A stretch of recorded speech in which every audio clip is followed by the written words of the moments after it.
Israel कभी भी Iran के हमले का बदला ले सकता है। इजराइल ने एक बार फिर दोहराया कि इजराइल के हमले का जवाब, ईरान के हमले का जवाब इजराइल जरूर देगा।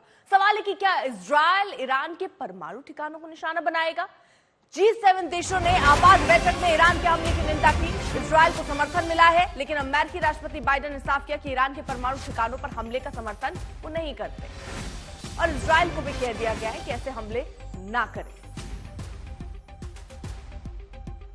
ईरान के परमाणु ठिकाने निशाने पर हो सकते हैं इजराइल के, और हालांकि अमेरिका एक तरफ इजराइल का समर्थन जरूर कर रहा है, लेकिन इस बात का वो समर्थन नहीं करेगा अगर इजराइल ईरान के परमाणु ठिकानों को निशाना बनाए। G7 देशों की आपात बैठक भी बुलाई गई थी, जिसमें इजराइल का समर्थन करते हुए देश नजर आए हैं, लेकिन फिलहाल ये युद्ध और आगे ना बढ़े, परमाणु ठिकानों को निशाना इजराइल ना बनाए, इसके लिए भी कह दिया गया है। लेकिन इजराइल क्या करता है ये देखना होगा।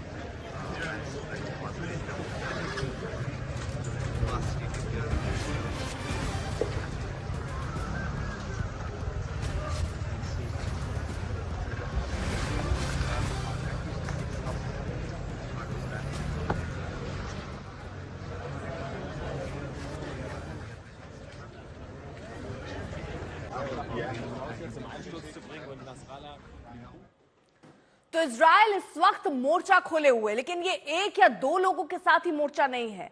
राजीव हमारे सहयोगी वॉर रूम से इस वक्त जुड़ चुके हैं और वो बताएंगे कि इजराइल कितने फ्रंट पर ये लड़ाई लड़ रहा है। राजीव। बिल्कुल अर्पिता, इजराइल अलग अलग मोर्चों पर एक तरीके से फंसा हुआ है या घिरा हुआ है, अलग अलग मोर्चों पर लड़ रहा है और एक साथ उसे कई जगहों पर जंग लड़नी पड़ रही है।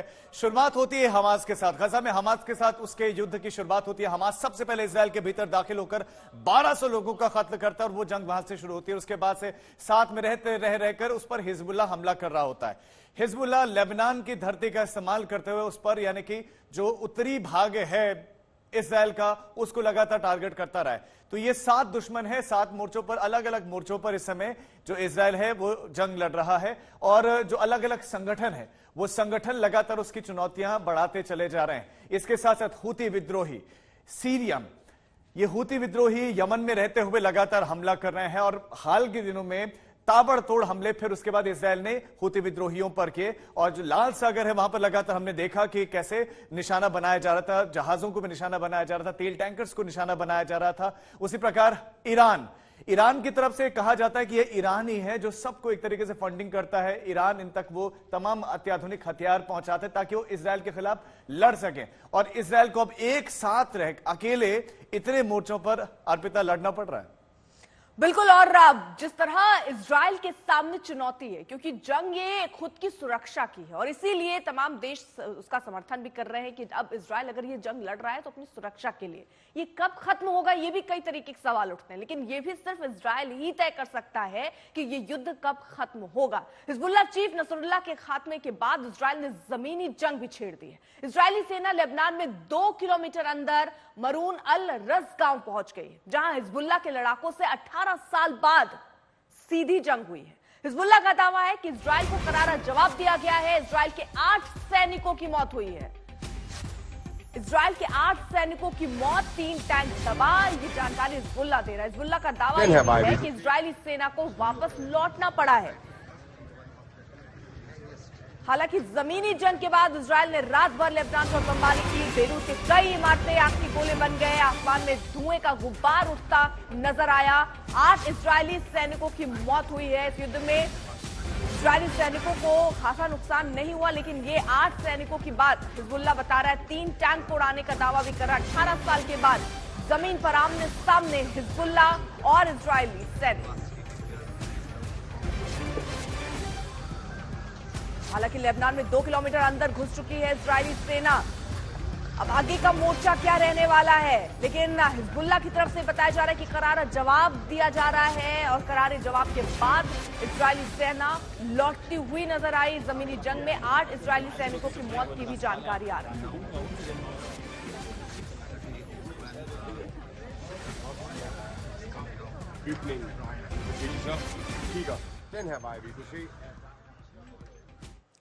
तो लेबनान इजराइल के निशाने पर है। आज तक संवाददाता अशरफ वानी लेबनान के बेरूत में ग्राउंड जीरो पर मौजूद है। जिस जगह इजराइल ने हमला किया वहां से देखिए उनकी ये रिपोर्ट।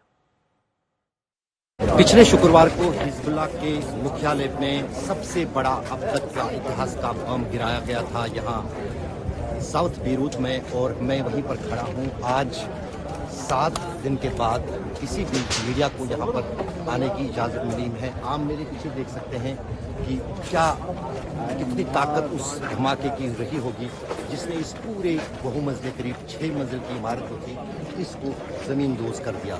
और यहाँ पर पहली बार आज जो है मीडिया को अलाउ किया है। करीब 1000 से भी ज़्यादा अंतर्राष्ट्रीय और राष्ट्रीय जो यहाँ के लोकल जर्नलिस्ट हैं यहाँ पर आए हैं। ये पहली तस्वीर कैद करने के लिए, और आज तक का हमेशा वादा रहता है कि दुनिया में कोई भी खबर हो सबसे पहले वो तस्वीर जो है आज तक पर दिखेगी। और यहाँ पर जो आज तक पहुँचा है हिजबुल्लाह के मुख्यालय हेडक्वार्टर के हसन नसरुल्लाह जो है वो हमारे लिए आसपास देखिए गाड़ियों में क्या हुआ है। अभी 7 दिन बीत चुके हैं, अभी भी उस इमारत में धुआं उठ रहा है, स्मेल जो है वो बाहर आ रही है, प्लास्टिक साफ दिख रही है, और ये साफ दर्शाता है कि कितना भयानक धमाका। मैं इस वक्त यहाँ साउथ बीरूत में हूँ, और शुक्रवार से पहली बार किसी पत्रकार को इस इलाके में आने की इजाजत है। मेरे पीछे जो इमारत है ये आज जो एरियल स्ट्राइक्स जो की है इजराइल ने, आईडीएफ ने, उसमें ये घर जो है ये आईडीएफ ने इसको निशाना बनाया। इसमें कुछ लोगों की जान भी गई है, और ये देखिए आपको किस तरह के बॉम्ब इस्तेमाल हो रहे हैं इन आईडीएफ की स्ट्राइक्स में। और ये पूरी तरह से जो है 6 मंजिला इमारत थी पूरी तरह से जमीन पर आ गई है। तो जमीनी स्थिति क्या है वो आपने देख लिया। वॉर रूम लिए चलते हैं, ताजा अपडेट युद्ध का क्या है राजीव बताएंगे। राजीव। बिल्कुल, अपडेट यही है कि चिंता वाली स्थिति लगातार बनी हुई है, तनाव लगातार बना हुआ है। इमरजेंसी बैठक G7 देशों की हुई है जिसमें ईरान के भीतर जो परमाणु संयंत्र हैं उन पर किसी तरह का हमला ना हो इसका समर्थन नहीं करते अमेरिका ने कह दिया है। लेकिन हिजबुल्लाह पर लगातार ताबड़तोड़ एक्शन चल रहा है। लेबनान के भीतर जमीनी जंग एक तरीके से देखने को मिल रही है, वहां पर किसी तरह की कोई रुकावट नहीं आई। भले ईरान के साथ तनाव अपने चरम पर है, अनेक क्षेत्रों में उलझा हुआ है इसराइल, लेकिन वो अपने ऑपरेशन को लगातार अंजाम दे रहा है। जमीनी जंग निरंतर जारी है और कई किलोमीटर भीतर जो है दाखिल हो चुका है। शुरुआत में इसराइल ने कहा था कि यह सीमित ऑपरेशन होगा, लेकिन अब कहीं से नहीं लगता कि यह सीमित ऑपरेशन होगा। जैसे शुरुआत में उसने गजा में किया था कि वो गजा में दाखिल हुआ और पूरे गजा में उसके बाद देखा कि कैसे नेस्त नाबूद कर दिया। अब इस समय 2 किलोमीटर भीतर तक जमीनी जंग शुरू हो गई, भीतर तक दाखिल हो चुके हैं इजरायली सेना। ये 18 साल के बाद सीधी लड़ाई, सीधी जंग देखने को मिल रहे हैं इजराइल और हिजबुल्लाह के भीतर। हिजबुल्लाह वो कट्टरपंथी संगठन जो लगातार इजराइल को अटैक भी कर रहा था, और अब इजराइल ताबड़तोड़ एक्शन ले रहा है। अगर आप मैप देखेंगे तो ये इस समय स्थिति, ये इजराइल का आपके सामने मैप है। ईरान ने जो हमला किया था, ईरान के हमले इन 4 ठिकानों पर थे। इसमें तेलनोफ, इसमें नियातिम था, इसमें आप देखेंगे हित्रिम था, और इसमें राजधानी तेल अवीव थी। ये यहां पर मोसाद का हेडक्वार्टर है जहां पर पूरा का पूरा इजरायली दिमाग है, जहां से संचालित होता है और वहां से तय होता है कि कैसे किस पर हमला करना है। इंटेलिजेंस उनकी इतनी आगे है कि वो पेजर में, वॉकी टॉकी में, सोलर पैनल में ब्लास्ट करवाते हैं और कहां किस जगह पर कब हमला करना है यही तय होता है। और इसीलिए मोसाद का हेडक्वार्टर निशाने पर था ईरान के। फिर उसके बाद ये जो 3 है, तेलनोफ है, नेवातिम है और खुदजिरिम है, यह है एयरबेस। यहां पर अत्याधुनिक फाइटर जेट्स हैं, यहीं से संचालित होती है पूरी की पूरी उनकी वायुसेना। तो ऐसे में ईरान के निशाने पर, ईरान के उन बैलिस्टिक मिसाइल के निशाने पर यही थे। अब इजराइल के 3 सुरक्षा चक्रों की बात करें तो वो 3 सुरक्षा चक्र हैं जो इजराइल को लगातार निरंतर बचाते रहते हैं। इसमें सबसे पहला है, जिसकी सबसे ज्यादा चर्चा होती है, वो है आयरन डोम की, जिसकी क्षमता बहुत ज्यादा बेहतर मानी जाती है। जब 181 के आसपास बैलिस्टिक मिसाइलें आए, उसको 90% तक ध्वस्त कर दिया, और इसकी सफलता की दर भी 90% तक है। और ये डिटेक्ट करता है, इसमें इस तरह के डिवाइस जो है इनबिल्ट होते हैं, ये डिटेक्ट करता है कि कहां से रॉकेट, किधर से बैलिस्टिक मिसाइल आ रही है, और उसको इंटरसेप्ट करने के बाद ये वहां से मिसाइल दागकर उसको ध्वस्त करता है।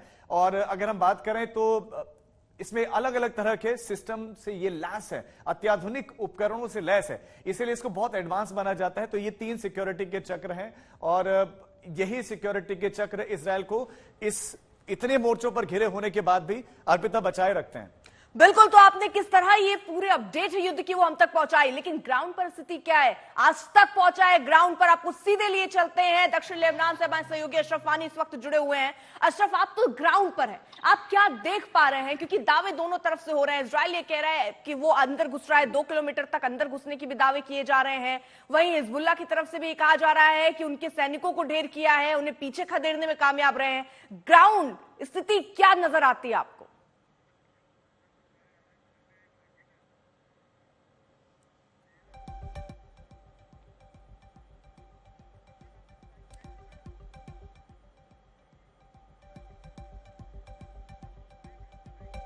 तो शायद अशरफ तक आवाज नहीं पहुंच रही। एक बार फिर से आपको ग्राउंड रिपोर्ट दिखाने के लिए चलेंगे, लेकिन इस बीच आपको बता दें, ये जो आप तस्वीर देख रहे हैं, ये हिजबुल्लाह के तबाह हेडक्वार्टर की तस्वीरें हैं।